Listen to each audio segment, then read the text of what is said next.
A Bíblia, desde o livro do Gênesis até o livro do Apocalipse, nos apresenta uma palavra. E essa palavra, entre linhas, é a palavra sobre perseverança, que fala sobre resistir.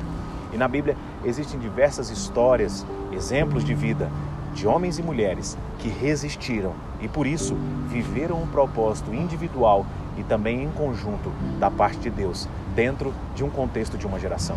Eu queria pensar com você nesses minutos sobre resistência, aprendendo a resistir. Que essa palavra fale com você, que você possa compartilhar ela com outras pessoas e deixar o seu comentário, o seu gostei aqui nesse vídeo. Deus abençoe a sua vida. O primeiro rei que existiu na monarquia que havia sido estabelecida sobre a história de Israel foi o rei Saul. Esse homem, a priori, era um homem escolhido por Deus, mas por conta das suas decisões pessoais, Deus o retirou do seu trono. E essa foi a consequência, porque ele desobedeceu o que Deus já havia estabelecido. Deus então levanta um homem chamado Davi, um pequeno pastor de ovelhas, ainda jovem, para não somente ser o sucessor, mas o símbolo de Deus aqui nessa terra. Porque foi através da linhagem de Davi que Deus suscitou Jesus, o nosso Messias, o nosso Salvador. Mas Saul, por 6 vezes em toda a história, tentou matar a Davi. A começar quando ele deu a sua filha para se casar com Davi, a sua filha Mical.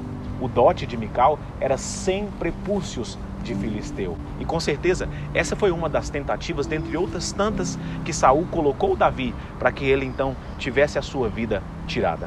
Mas a palavra do Senhor vai nos apresentar em 1 Samuel capítulo 18, versículo 14, que Davi, porque era um homem escolhido por Deus, em tudo ele era bem sucedido.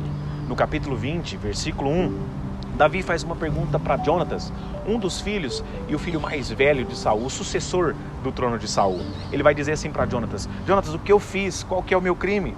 O que é o meu pecado diante do seu pai, para que ele me procura a todo tempo tirar minha vida? E algumas crises, talvez nós façamos a mesma pergunta: como é que essa crise persiste em me perseguir? Por que é que essa dificuldade, essa aflição, essa tristeza persiste em me perseguir? E talvez a gente pense rápido demais em nossa ânsia, em nossa ansiedade, e a gente quer que Deus faça alguma coisa em relação às crises que nós estamos inseridos.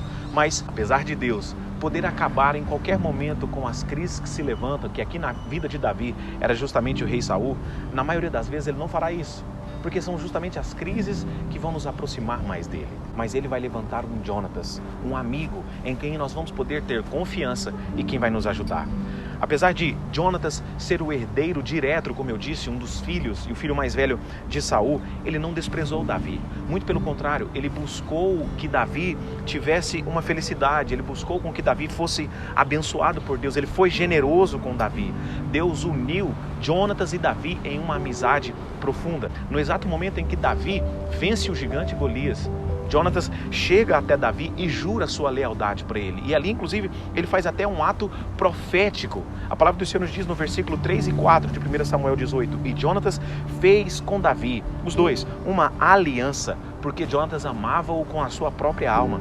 E Jonatas despojou da sua capa e deu a Davi, como também a sua veste, a sua espada, o seu arco e o seu cinto. Ou seja, era algo até profético que Jonatas estava fazendo naquele momento. Ele tira as vestes de pastor de Davi e coloca o manto de príncipe, porque era aquele homem, aquele jovem Davi, que sucederia Saul. E a partir daquele momento, então, Jonatas começa a proteger Davi. E em vários outros instantes, quando nós lemos a palavra do Senhor, nós vemos Jonatas protegendo, porque Jonatas é a figura de um amigo confidente, de um amigo leal, de um amigo fiel, que não procura o seu próprio interesse. Talvez em determinados momentos da sua vida tenha faltado pessoas assim, mas o Senhor Jesus nos apresenta que em Jesus nós podemos encontrar um amigo.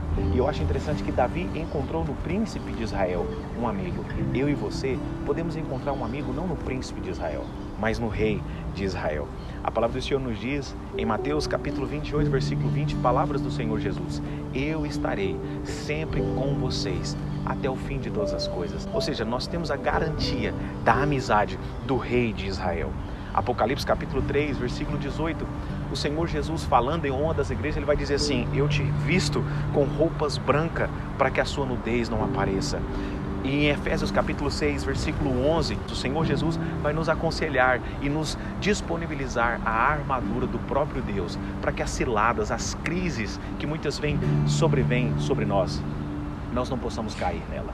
Eu acho interessante que o que Jesus está nos falando é sobre a resistência. Nós precisamos aprender a resistir às crises, a resistir o diabo, a resistir os maus pensamentos, para que isso possa afastar da nossa vida. Mas é impossível nós alcançarmos uma resistência enquanto a nossa mente estiver ocupando-se com tudo aquilo que ainda não deu certo, ocupando-se na lama da dor, muitas coisas que já ficaram no passado e nós ficamos remoendo em nosso pensamento.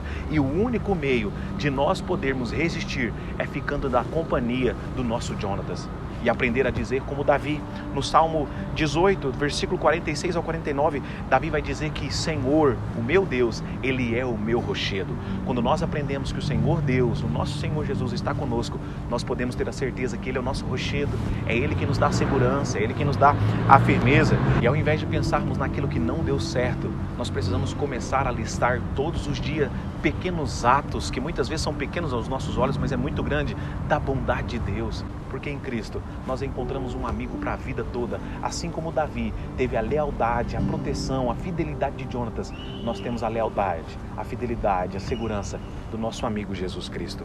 A melhor forma de nós encararmos então as crises, os problemas, as adversidades que sobrevêm é entender essas crises não como falha de Deus, porque o nosso Deus ele é perfeito, mas entender as crises como um projeto de Deus. E para que esse projeto? Para amadurecer você, para te preparar, porque depois dessas crises vem um trono para você sentar. Davi, ele não se assentou no trono enquanto ele não teve uma maturidade em Deus para então receber a coroa. E é por isso que a palavra do Senhor vai terminar no livro do Apocalipse dizendo que aquele que perseverar até o fim, esse receberá a coroa da vida.